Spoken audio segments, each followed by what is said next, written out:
अस्सलामुअलैकुम वरहमतुल्लाहि वबरकातुहू। उम्मीद करता हूँ कि आप सब हजरात खैर आफियत से होंगे।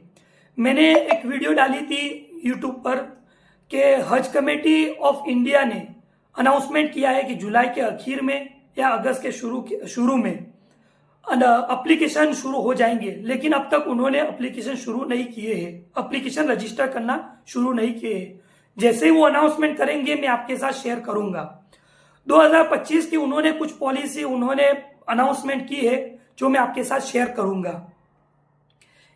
सबसे पहली पॉलिसी तो यह है कि हर साल हज कमेटी ऑफ इंडिया को 80% का कोटा मिलता था, तो इस साल 2025 के लिए सऊदी गवर्नमेंट की तरफ से हज कमेटी ऑफ इंडिया के लिए 10% घटा दिया गया है। यानी हज कमेटी ऑफ इंडिया के लिए 70% कर दिया और प्राइवेट टूर ऑर्गेनाइजेशन को वो 10% प्राइवेट टूर ऑर्गेनाइजेशन को दे दिया गया है। अब उन्होंने क्यों घटा दिया हज कमेटी के लिए 10%, तो उसका इजहार उन्होंने किया नहीं है, लेकिन कुछ मोटी मोटी बातें इस तरह पता चली है कि हज कमेटी जो इंतजाम करना चाहती है उसमें 2 साल से कम कोताही आ रही है, तो हो सकता है इसकी वजह से उनका 10% घटा दिया गया हो। हमारे यहाँ क्योंकि प्राइवेट टूर ऑर्गेनाइजेशन चलते हैं तो मुमकिन है उनके लिए उनको बढ़ाना चाहते हो, तो इस वजह से उनको दे दिया गया हो, 10% हज कमेटी से कम करके प्राइवेट टूर ऑर्गेनाइजेशन को दिया गया हो। और यानी क्योंकि 2025 के अंदर जो हमारा कोटा था 1,75,000 का कोटा था इंडिया के लिए, यानी इसके अंदर ये होगा कि 1,40,000 ये हज कमेटी के हाजी थे और 35,000 के करीब प्राइवेट टूर ऑर्गेनाइजेशन के हाजी थे।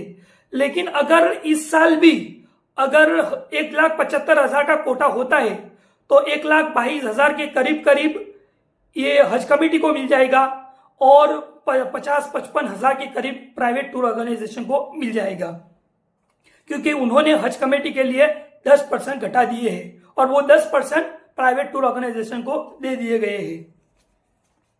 और पिछली वीडियो के अंदर मैंने ये भी बयान किया था कि अगर हज कमेटी के थ्रू आप हज करना चाहते हैं तो जिंदगी के अंदर आप हज की कमेटी के थ्रू सिर्फ एक बार ही हज कर सकते हैं।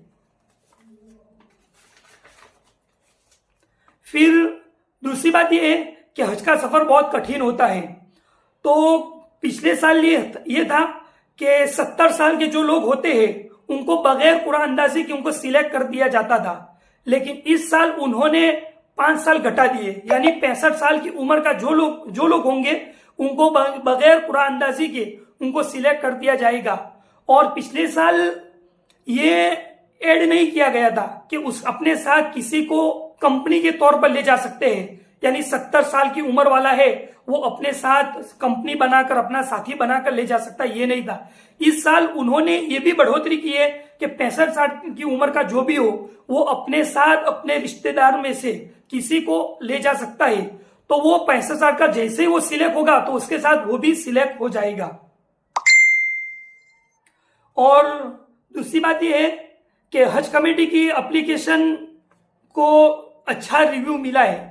पिछले साल उन्होंने ये एप्लीकेशन लॉन्च की थी तो उसका लोगों की तरफ से बहुत अच्छा रिस्पॉन्स है, 1 लाख के करीब उसको इस्तेमाल करने वाले हो गए हैं। और हज कमेटी का फॉर्म भरने के लिए कौन सी वेबसाइट पर जाना है, तो वो hajcommittee.india इस वेबसाइट पर जाना है, लेकिन अब तक फॉर्म शुरू हुए नहीं है।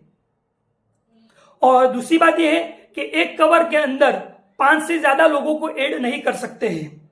5 या उससे कम तो हो सकते हैं, लेकिन 5 से ज्यादा लोगों को ऐड नहीं कर सकते हैं। तो हमारी बात यह है कि जिस तरह गुज़श्ता साल कुछ कोताहियां हुई कि एक कवर के अंदर जैसे 5 लोग थे तो वहां पर कमरे के अंदर, वहां पर जैसे मक्का हो मदीना हो, वहां पर रूम के अंदर उन्होंने 5 लोगों का कोटा, कवर के अंदर 5 लोगों के नाम थे तो उन्होंने एक रूम के अंदर 8 लोग कर दिए, 6 लोग कर दिए, 7 लोग कर दिए, इस तरह कर दिया गया था। तो हम चाहते हैं कि हम अपनी बात हज कमेटी तक पहुंचाए कि इस तरह ये ना करें। पिछले साल नहीं होता था, लेकिन 2024 के अंदर ये कुछ खराबी आई थी। हम कोशिश करेंगे कि ये जो बेइंतजामी हुई गुज़श्ता साल के 5 की जगह के अंदर 6 को 7 को 8 तक लोगों को तो डाल दिया था एक रूम के अंदर। तो हम कोशिश करेंगे कि इस तरह की बद इंतजामी इस साल न हो। तो हम अपनी बात ट्विटर के जरिए, ईमेल के जरिए, सोशल मीडिया के जरिए हज कमेटी तक पहुंचाएंगे। उम्मीद करते हैं कि आपको हमारी वीडियो अच्छी लगी होगी। अगर हमारी वीडियो अच्छी लगी हो तो हमारे चैनल को सब्सक्राइब करें और बेल आइकन को प्रेस करें ताकि हर आने वाली नई वीडियो आप तक पहुंचती रहे। अस्सलामु अलैकुम वरहमतुल्लाहि वबरकातुहू।